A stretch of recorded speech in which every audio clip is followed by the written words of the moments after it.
ഇണചേരുന്ന സമയത്ത് നായകൾക്ക് വേർതിരിയാൻ കഴിയാത്തത് എന്തുകൊണ്ട്? ഇതൊരു ചുരുളഴിയാത്തതല്ല, ചുരുളടിഞ്ഞ രഹസ്യം തന്നെയാണ്. നമ്മൾ പല മൃഗങ്ങളുടെയും പക്ഷികളുടെയും ഇണചേരൽ പലപ്പോഴായിട്ട് കണ്ടിട്ടുണ്ടാകും. തെരുവിലൂടെ അലഞ്ഞു തിരിയുന്ന നായകൾ ഇണചേർന്നതിന് ശേഷം കുറച്ചു സമയം വേർപെടാനാകാതെ ബുദ്ധിമുട്ടുന്ന കാഴ്ച ചിലർ ആകാംക്ഷയോടും ചിലർ ദയനീയതയോടെയും ഒരിക്കലെങ്കിലും ശ്രദ്ധിച്ചിട്ടുണ്ടാകും. എന്നാൽ ചിലർ അതിനെ വേർതിരിയിക്കാൻ വടിയോ കല്ലുകളോ കൊണ്ട് ആട്ടുകയും പേടിപ്പിക്കുകയും ചെയ്യുന്നതും നമ്മൾ കണ്ടിട്ടുണ്ട്. മനുഷ്യരുടെ പുരുഷലിംഗത്തിൽ നിന്ന് വ്യത്യസ്തമായി മിക്ക മൃഗങ്ങളിലെയും പുരുഷ ലൈംഗിക അവയവത്തിന് ദൃഢത നൽകാൻ പര്യാപ്തമായ ബാക്യുലം എന്ന എല്ലുണ്ട്.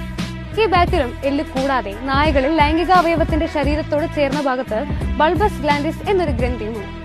ലൈംഗിക വേളയിൽ ആൺനായയുടെ ജനനേന്ദ്രിയം പെൺനായയുടെ ജനനേന്ദ്രിയത്തിൽ പ്രവേശിച്ചതിനു ശേഷം ബൾബസ് ഗ്ലാൻഡിസ് എന്ന ഗ്രന്ഥി വലുപ്പം വയ്ക്കുകയും അതേസമയത്ത് തന്നെ പെൺനായയുടെ ജനനേന്ദ്രിയ പേശികൾ ചുരുങ്ങുകയും ചെയ്യും.